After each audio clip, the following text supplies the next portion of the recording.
The saw bit into the black ice of Lake Antero with a sound like tearing fabric, a high, rhythmic rasp that was the only noise in a world muffled by the coming winter. Elias Thorne leaned into the long steel blade, his breath pluming in the frigid air, muscles coiling and uncoiling under his worn wool coat. Each pull and push sent a tremor through his arms, a familiar ache that was more companion than complaint. Beside him on the frozen shore, Boro, a dog of indeterminate but sturdy heritage, sat with his tail curled over his paws, his intelligent brown eyes fixed on the man's labor. He did not whine or fidget. He watched, a silent, furry witness to the strange work that had begun 3 days ago. Elias finished the cut, a clean 4-foot line, then shifted his weight to start the perpendicular. The ice was 18 inches thick, a solid floor gifted by 2 weeks of brutal, early cold. He was carving a block, the first of many. It was a precise and demanding task, one that left no room for error. A cracked block was a wasted block, and he could not afford to waste his energy or the daylight, which was already beginning to thin at the edges of the afternoon. His cabin, a small, dark shape against the snow-dusted pines a quarter-mile away, was a testament to his parents' failed hopes. It had been built in a hurry, with green wood that had since shrunk, opening 100 tiny fissures for the wind to find. It had no insulation to speak of, just logs and chinking that had crumbled and fallen away in forgotten corners. The stove was a cast iron relic, cracked and inefficient, consuming wood with a ravenous appetite that Elias could not possibly satisfy through the coming winter. He had inherited the cabin, the barren plot of land, and a collection of his father's journals 6 months ago, after the fever took them both within a week. He was 18 years old and entirely alone, save for Boro. He finished the final cut and drove a wedge into the groove, striking it with a heavy mallet. A sharp crack echoed across the lake, and the block of ice, 4 feet by 2 feet, shuddered free. It floated, a perfect black rectangle in the gray water of the channel he had opened. Using a long iron hook, he guided it toward the ramp he'd built at the water's edge, a gentle slope of packed snow and ice. Boro rose, wagging his tail once, a gesture of encouragement. The work was slow, a battle of leverage and patience against immense weight. Each block weighed nearly 400 pounds. Getting it from the water onto the heavy wooden sled was the hardest part. His back screamed, and the raw skin of his palms burned against the frozen handles of the hook. But finally, the first block was loaded. As he was securing it with thick rope, a voice cut through the stillness. "What in God's name are you doing, boy?" Thomas Gable stood on the rise overlooking the lake, his hands on his hips, his face a mask of weathered disbelief. He was their closest neighbor, a man whose family had worked this unforgiving land for 3 generations. He understood winter in his bones, and what he was seeing made no sense. Elias straightened, wiping sweat from his brow with the back of a frozen glove. "Cutting ice, Mr. Gable." "I can see that," Gable said, walking down the slope, his boots crunching in the snow. "Folks cut ice in the spring melt to pack the ice house for summer, not in November. What are you planning on doing? Cooling your cabin?" He let out a short, humorless laugh. "Don't you worry.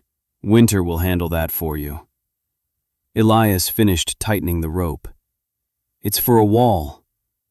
Gable stopped a few feet away, his eyes scanning the single, massive block on the sled. "A wall? An ice wall? Boy, have you gone mad from grief? That's the craziest thing I've ever seen. That thing will suck every bit of warmth you have right out of those logs." "No, it won't," Elias said quietly. He didn't elaborate. Arguing was a waste of breath, and his was already frosting in the air. He picked up the sled's tow rope, a thick harness that went over his shoulders. "Wait until the first real cold snap," Gable called after him, his voice a mixture of pity and scorn. "That cabin of yours is a sieve as it is. Building a wall of ice around it, it's suicide. You'll be a block of ice yourself by Christmas." Elias didn't answer. He leaned forward, digging his heels in, and the heavy sled groaned into motion. Boro trotted ahead, occasionally looking back as if to check his master's progress. The journey back to the cabin was a slow, punishing march. Each step was a victory. When he finally arrived, his lungs burned and his legs trembled with exhaustion. He unharnessed himself and looked at his home. It was a flimsy thing, a wooden shell against the vast, indifferent wilderness. Gable was right about that. It was a sieve. But he was wrong about the ice. Inside, the cabin was frigid. A small fire in the cracked stove offered the illusion of heat, but stray more than 3 feet from it, and the cold bit deep. On the small, rough-hewn table lay his father's journal, open to a page of meticulous diagrams and script. His father had not been a farmer. He had been a physicist, a man obsessed with thermodynamics, who had come to this remote place seeking simplicity and found only a more complex set of problems to solve. The entry was dated a decade prior. The Inuit know. The bear knows. The very earth knows. The greatest insulator is not wool or wood, but phase change. The transition from water to ice releases an enormous amount of latent heat, and once frozen, the ice holds at a constant temperature, 0 Celsius, 32 Fahrenheit, until it has absorbed enough energy to melt. It is not a heater, no. It is a battery, a thermal anchor. A wall of solid 32-degree ice will prevent the air on one side from ever dropping far below that point, no matter how cold it gets on the other. It bleeds heat, yes, but it bleeds it at a constant, manageable rate. In a blizzard of 40 below, a wall of 32 above is a furnace. Elias traced the drawing with a calloused finger. It showed a small structure, much like his cabin, encased on its north, east, and west sides by a massive wall of ice, several feet thick. The south side was left open to catch the low arc of the winter sun. A small, tunnel-like entrance, a cold trap, was the only way in. He had a plan. Mr. Gable had his experience. His father had his theory. Elias had only his own 2 hands, his grief, and a stubborn belief that the numbers in the journal did not lie. He went back outside, Boro at his heels, and began the long haul back to the lake for the second block. The work became the rhythm of his days. Dawn broke, and he was on the lake, the saw singing its lonely song. Dusk fell, and he was hauling the last of the day's blocks, his body a single, unified ache. He cut and hauled 6 blocks a day. It was a brutal pace. His hands, already tough, split and bled in the dry, cold air. At night he would rub them with tallow and wrap them in rags, the sting keeping him awake. He ate little, mostly dried meat and hard biscuits, saving his energy for the labor. Boro, ever present, would help pull the sled on the flat stretches, his own harness connected to the front, leaning into the weight with a quiet determination that mirrored Elias's own. The wall grew slowly, a monument to his relentless effort. He laid the first course directly on the frozen ground, a foundation 3 feet from the cabin's log walls. He stacked the blocks 2 high, then 3, using a slurry of snow and lake water as mortar. The mixture froze almost instantly, bonding the blocks into a single, seamless mass of ice. The structure was translucent, glowing with a strange, pale blue light in the winter sun. It was beautiful, in a stark and alien way. The townspeople, on their rare trips past his homestead, would stop and stare. Mr. Harris, who owned the general store and held the mortgage on half the properties in the county, reined in his sleigh one afternoon. He was a man whose opinions carried the weight of currency. "Thorne," he said, his voice clipped and impatient. "Gable tells me you're building an igloo around your house." "Something like that," Elias replied, not pausing in his work of mixing the snow mortar. "It's a fool's errand," Harris said bluntly. "The place isn't worth the land it's on, but you'll freeze to death before the bank even has a chance to foreclose. You need wood, boy. 100 cords of it, not this." He gestured with a dismissive flick of his gloved hand at the growing ice wall. "I have a plan," Elias said. It was all he ever said. Harris snorted. "So did your father. Look where it got him. A frozen grave next to his wife." He clicked the reins and the sleigh moved on, leaving Elias alone with the insult hanging in the cold air. Only one person looked at his work with something other than mockery or pity. Sarah Harris, the store owner's daughter, sometimes came to deliver the meager supplies Elias could afford. She was quiet, with observant eyes that missed nothing. Unlike her father, she didn't issue warnings or pronouncements. She asked questions. "Why so thick?" she asked one afternoon, touching the cold, smooth surface of the wall, which now stood 6 feet high. Elias stopped his work. He liked the way she asked, with genuine curiosity. "Thermal mass," he said, the words feeling strange in his mouth after so much silence. "The thicker it is, the more energy it can store. It needs to be heavy enough to resist changing temperature."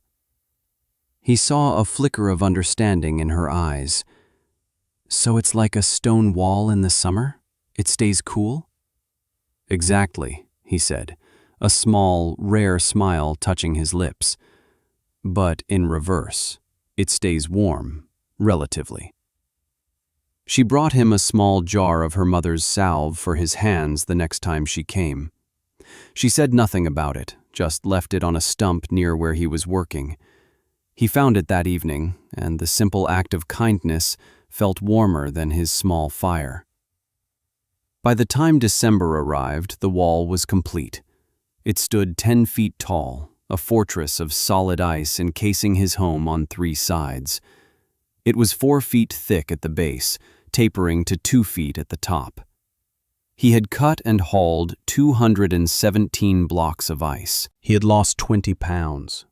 His face was gaunt, his hands a mass of scars and calluses, but his eyes held a steady, unwavering light. He'd built the cold trap entrance as his father's diagram had shown, a low tunnel that forced anyone entering to stoop, ensuring the warmer air inside the cabin wouldn't rush out. The first heavy snows came, blanketing the landscape in a deep, silent white. The ice walls caught the drifting snow, and soon the cabin was buried, a mere mound in the terrain, with only the stovepipe and the south-facing windows visible. The Gables home, a sturdy, well-maintained farmhouse, stood exposed on its hill, the wind scouring its clapboard siding. Thomas Gable saw the boys buried home and shook his head. "He's dug his own tomb," he told his wife, who looked out the window with a worried frown. The cold deepened. The thermometer outside their kitchen window dropped steadily. 10 below. 20. The old-timers in town nodded grimly. They had seen the signs. The squirrels' frantic hoarding, the woolly bear caterpillars with their narrow orange bands, the early, vicious frosts. This was going to be a winter for the books. Elias felt the change inside his shelter. The air grew still. The drafts that had plagued the cabin were gone, sealed off by the seamless ice and the packed snow. The temperature inside hovered in the 40s, a good 30 degrees warmer than outside. It was by no means warm, but it was a stable, livable cold. The cracked stove now only needed a few logs a day to take the edge off the chill, to raise the temperature to a point where he could sit without his heaviest coat. His woodpile, which would have been gone in a month, would now last him until spring. He spent his days reading his father's journals, mending his tools, and listening to the profound silence. Boro slept at his feet, content and unafraid. The wind could howl and rage outside, but inside the ice walls, there was only peace. Then came the great blizzard. It started not with snow, but with a wind that came down from the Arctic like a physical blow. It was a dry, scouring wind that drove the temperature down with shocking speed. The mercury in Mr. Gable's thermometer plunged, 25 below, 30, 35 below zero. The sky turned a metallic gray and the air grew thick with ice crystals. Then the snow began, not falling but driven horizontally, a blinding white fury that erased the world. The storm raged for 3 days. It was a living thing, a malevolent entity that sought out every weakness, every crack, every chink in a man's defenses. In town, furnaces that had run for 20 years without issue failed. Pipes froze and burst. The stacks of cordwood that had seemed so reassuring in November dwindled with terrifying speed. The Harris home, the largest in the county, with its tall, elegant windows, became an icebox. Despite a furnace burning through coal at an impossible rate, the temperature in the parlor dropped into the 20s. At the Gable farm, Thomas and his wife, Martha, huddled by their stove, feeding it log after log. The wind screamed at the windows, and the cold was a palpable presence in the room. They had lived through dozens of winters, but this was different. This was a killer cold. On the third night, the temperature outside hit 45 degrees below zero. The wind howled like a legion of ghosts. A sudden, violent gust hit the house, and the main window in their living room, stressed by the immense temperature difference, shattered inward, spraying the room with glittering shards of glass. A wave of lethal cold poured into the house. Thomas scrambled to board it up with a tabletop, but the damage was done. The stove could not fight a gale of minus 45-degree air. The temperature in the room plummeted. Martha began to shiver uncontrollably, her face pale, her lips turning blue. Hypothermia. Thomas knew the signs. Fear, cold and sharp, pierced through his pride. They were going to die in their own home. And then he thought of the boy, the crazy boy in his tomb of ice. It was a desperate, insane idea, but it was the only one he had. "Stay here," he ordered Martha, piling every blanket they owned on top of her. "Don't move." He pulled on his heaviest clothes, wrapped his face in a scarf until only his eyes were visible, and stepped out into the maelstrom. The wind knocked him back a step. The cold was so intense it felt like fire, searing his lungs with every breath. He couldn't see more than 5 feet in front of him. The quarter-mile to Elias's cabin might as well have been 100. He navigated by memory, by the feel of the slope of the land beneath his feet. Snowdrifts were piled up to his chest. He fell, he crawled, he pushed forward with the sheer animal will to live. It took him nearly an hour. He almost missed it. The cabin was just a featureless mound of snow. Only the thin curl of smoke from the chimney gave it away. He stumbled toward it, found the depression that marked the entrance tunnel, and fell through the hide-covered opening. He crawled through the low, dark passage of the cold trap and pushed aside the second hide that covered the inner doorway. He tumbled into the cabin. The shock of it stopped his heart. It was not warm. It was not a summer's day, but it was still. The raging wind was gone, replaced by a profound, tomb-like quiet.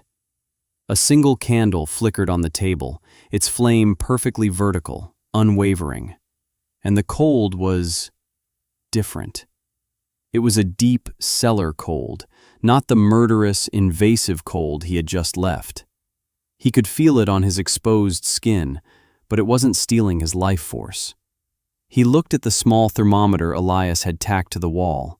It read 34 degrees, 79 degrees warmer than the air outside. Elias was sitting at the table, reading a book by candlelight.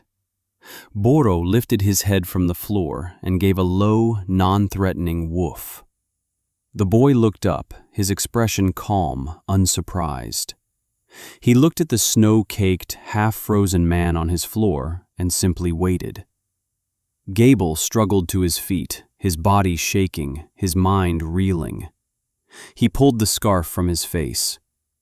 "The window," he stammered, his words slurring from the cold. "My window broke. Martha, she's—" He couldn't finish. The shame of it, the terror, choked him. He had mocked this boy, ridiculed him, called him a fool. Now he was begging for his life. Elias showed no hint of triumph. He stood up, his movements deliberate. "I have a sled," he said. "We'll bring her here." He pulled on his coat and handed Gable a heavy fur blanket. "Wrap this around her." The journey back was a nightmare, but with two of them, and with Boro helping to break a trail, it was possible. They found Martha huddled by the dying stove, barely conscious. They wrapped her in the fur, loaded her onto the small sled Elias used for firewood, and fought their way back to the ice shelter. They brought her inside, into the impossible stillness. Elias had hot broth ready, and they slowly, carefully, forced it between her lips. They rubbed her hands and feet. Slowly, the shivering subsided. The color began to return to her cheeks. She was alive. She was safe. Gable sank onto a stool, the adrenaline leaving him weak and trembling. He looked around the small, dim cabin. He looked at the thick, translucent walls visible in the gaps between the logs. He looked at the calm, quiet boy who had saved them. The truth of what Elias had accomplished settled on him with the weight of an avalanche. His father's science, the boy's labor, it had all been real. The ice was not a tomb, it was a womb. Later that night, there was another commotion at the entrance. It was Mr. Harris, his wife, and Sarah, their faces etched with fear. Their grand house was a frozen mausoleum. They had seen the light in Elias's window, a beacon in the blizzard. They too had come seeking shelter. Elias let them in without a word. The small cabin was now crowded with the very people who had scorned him. The Gables, the Harrises, all huddled together in the dim, still air, sharing blankets, drinking hot broth. The silence was thick with unspoken things. It was Thomas Gable who finally broke it. He looked at Elias, his eyes clear and filled with a profound, humbling respect. "We were wrong," he said, his voice raspy. "All of us. I called you a fool. I said you were digging your own grave." He took a deep breath. "I'm sorry, son. You saved our lives." Mr. Harris, a man not given to apologies, looked at the ice, then at Elias, and gave a slow, solemn nod. "He's right," he said. "We owe you everything." Sarah just looked at Elias, and in her eyes he saw not just gratitude, but a deep and abiding admiration that was worth more than all the apologies in the world. They stayed there for 2 more days, a strange, mismatched family, kept alive by walls of frozen water until the blizzard finally broke. When the sun returned, it shone on a transformed world. The town was buried, battered, and cold. The storm had taken a toll.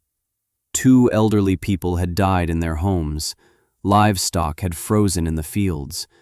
But in the aftermath, there was a new center to the community. It was the snow-covered mound of Elias Thorne's cabin. The story of their survival spread like wildfire. People came to see the ice walls, to touch them, to feel the profound stillness within. They came with questions, their skepticism replaced by a desperate curiosity. Elias, quiet as ever, did not lecture. He simply opened his father's journals and let them read. He showed them the diagrams, explained the principles of latent heat and thermal mass. He spoke of phase change not as an abstract concept, but as a shield. That winter changed everything. Elias was no longer the strange, grieving orphan. He was a leader, a teacher. The bank quietly forgot about the foreclosure on his property. Mr. Harris saw to that. People brought him gifts, firewood he no longer desperately needed, cured meats, warm clothes, tools. They were offerings of respect, of gratitude. The following autumn, a new industry was born in the small community. It began with Thomas Gable. He came to Elias, hat in hand. "Will you teach me?" he asked. "How to build one?" They worked together, cutting the ice from the lake, and soon others joined. It became a communal effort. Men who had once mocked the boy now worked alongside him, learning the rhythm of the saw, the heft of the blocks, the art of the frozen mortar. That winter, 5 more homes were encased in protective walls of ice. The winter was harsh again, though not as brutal as the last, but this time the town was ready. There were no deaths. There were no desperate flights through blizzards. There was only a quiet confidence, a resilience born of shared knowledge. The years passed. The ice walls became a tradition, a defining feature of the town. Every fall, the community would gather at the lake for the ice harvest, a festival of hard work and preparation. Elias, with Sarah now by his side, directed the work, his quiet authority unquestioned. They married in the small-town church, and their reception was held in the Gables' warm, secure farmhouse. Their children grew up learning the physics of ice as naturally as they learned to walk. The original cabin was improved. With the community's help, a proper foundation was dug, new insulation was installed, and a new, efficient stove was fitted. The ice walls were still built every year, but now they were a secondary defense, a guarantee of safety, a testament to a lesson hard learned. Elias's father's journals were copied by hand, and copies were kept in the town hall, treated like founding documents. Boro grew old. His muzzle turned gray, his steps became slower, but his eyes remained as intelligent and loyal as ever. He spent his final years sleeping by the warm stove, in the safe, still cabin he had helped to guard. One spring morning, when the ice walls were melting, dripping the water of life back into the earth, he simply didn't wake up. Elias carried his old friend in his arms and buried him beneath the large pine tree on the hill overlooking the lake where they had cut the first block together. He carved a simple inscription into a flat stone. Boro. He was a good witness. Elias himself lived a long and quiet life. He never sought fame or credit. He was content to be a husband, a father, and a keeper of the community's most vital knowledge. He saw his children have children of their own. He watched the town grow and prosper, its people forever marked by the memory of the great blizzard and the strange wisdom that had saved them. He became the town elder, a man of few words but immense stature, his presence a constant reminder of the power of a quiet, stubborn idea. When he was 82 years old, he died peacefully in his sleep, in the same cabin the ice had once protected. Sarah had passed 2 years before, and he was ready to join her. The entire town, and people from settlements for 100 miles around, came to pay their respects. They had all heard the story. They all, in some way, owed their safety to his work. They buried him on the hill, next to Boro, overlooking the lake that had given him his salvation. Thomas Gable's grandson, a master stonemason, carved his memorial. It was a simple granite slab, solid and enduring as the man himself. It did not list dates or accomplishments in the traditional sense. It bore only a name and a single, resonant sentence that had become the town's motto, its creed, its history. Elias Thorne. He taught us how to listen to the ice. Decades later, long after all who had known him were gone, the tradition held. Every winter, the glistening walls of ice would rise around the homes, glowing under the cold sun, a silent, powerful legacy.